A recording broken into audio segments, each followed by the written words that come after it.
But first, there is a new trend among the more disturbed elements of radicals out there, which involves tearing down the posters of hostages being held by Hamas.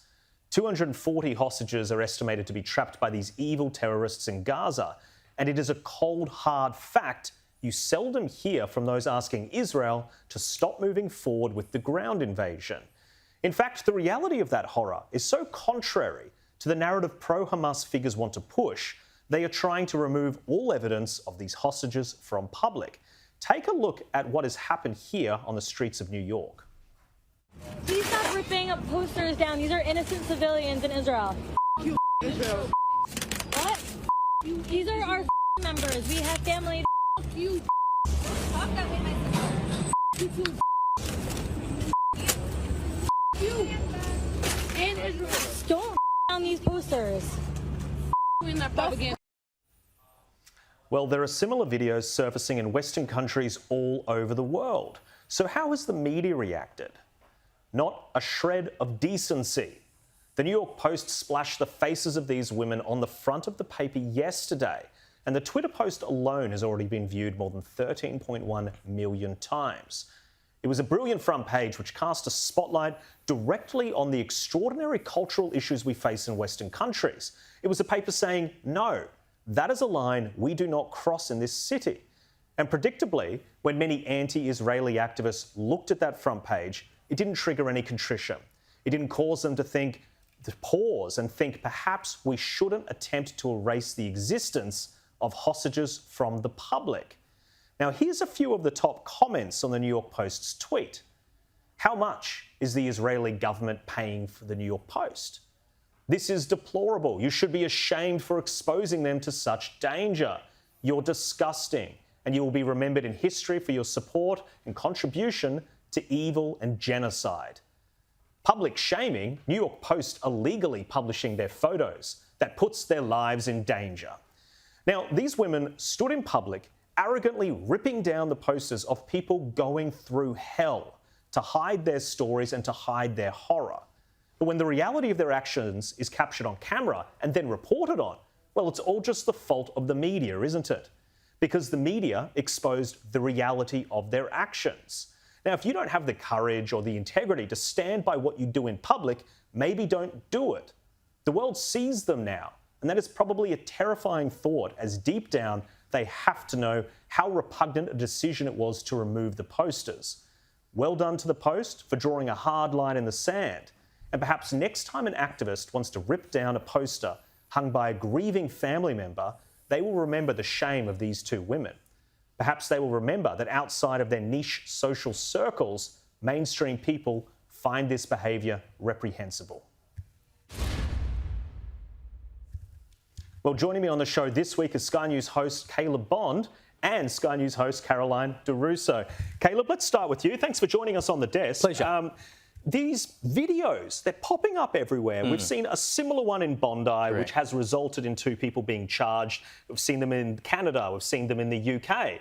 Why is this happening? Why would someone want to tear down a poster? Well, because they're an anti-Semite is the first answer. But the reason that people have felt comfortable to be able to do this kind of thing started with more or less what happened on the steps of the Opera House nearly 3 weeks ago now. Because once we had a line in the sand that basically said you could go and stand on the steps of the Opera House and shout "Gas the Jews," well, it was on for young and old, and it has been on for young and old since then.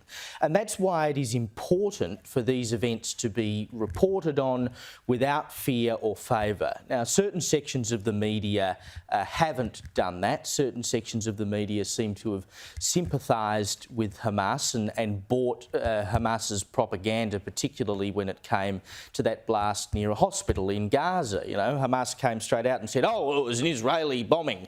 And a lot of the media just picked that up and ran with it, which was totally irresponsible to do. Well, we all got it wrong. It came through on the wires, and it was everywhere. It was totally irresponsible to do because, of course, Israel being a democratic nation that sort of gets its ducks in a row before it makes any statements, actually went and investigated what had happened before it said anything. So in that regard, Hamas begins to win the news war because they just put out whatever they want, whenever they want, and people picked it up. So that's why it is important that events like these have to be reported on. And the stuff you showed there with the reaction, oh, how dare you report on it?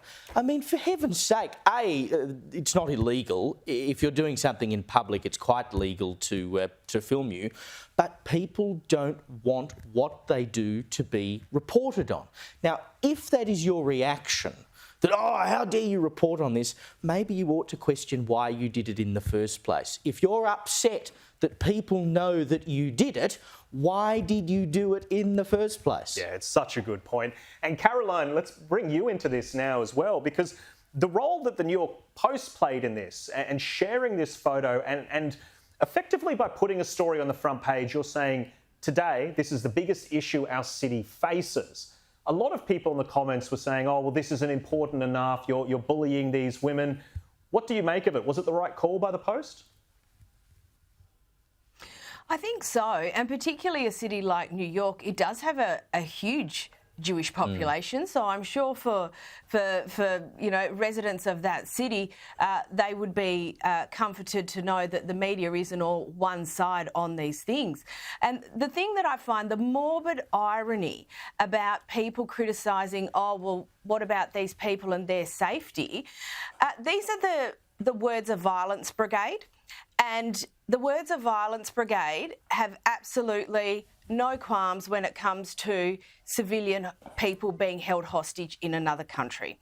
So when they call for ceasefire and they don't talk about hostages, or they talk about one set of civilians but not the other set of civilians, you can really see the way that narrative is being shaped one way or the other. We should be talking about everything that is happening, because all of those objective facts are important to the story. Unfortunately, in so many places in the media, things like hostages are just not talked about. They don't even make a bottom line somewhere. So the fact that these posters are out reminding the public that there are over 200 people being held hostage in Gaza who, prior to the 7th of October, were just getting about their daily lives, who are not military, who are not in any way, shape or form, just getting on with things, that reminder needs to be had. The fact that people want to remove that reminder tells you everything you need to know.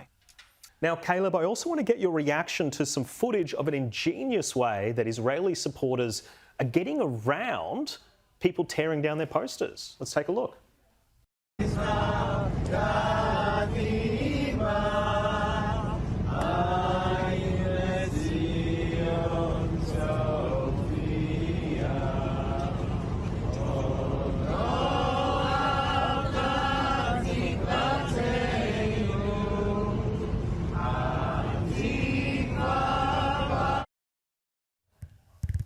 Caleb, obviously you made the right point that the New York Post is highlighting this as an issue. That's another clip where we're seeing people doing these things. It's crazy, isn't it? Well, see, the great thing about that there is the people who own that building, in response to the fact that people have been ripping down posters, decided that they would project the photograph of the hostages onto the side of the building because there was no way you could remove that. Brilliant. And you see the footage there of them waving the Israeli flag and standing around singing. And that's why, again, the reporting is important, because in those moments, if you are a Jewish person right now, and I've been receiving messages for weeks from viewers of the late debate saying, I am Jewish and I have never felt so unsafe in my life. And how sad that in the West, we are at a point where people who are probably some of the most oppressed people on earth, certainly in recent memory. I mean, you've only got to go back to Nazi Germany, and there are people living today who were around in Nazi Germany, people who are survivors of the Holocaust. And to be having to go through that again, the reporting of the New York Post and the actions that we saw there just send that message that we stand with you. And I think that's incredibly important at this time, particularly when you see people basically unfettered, allowed to go around shouting anti-Semitic chants like from the river to the sea on the streets of major cities like London and Sydney and New York without any repercussions. I think a big part of it as well is part of the reason people are calling for a ceasefire is getting around the fact that they are trying to get these hostages back home. So if there are no hostages, that argument becomes a lot more solid. So they're just pretending it doesn't exist.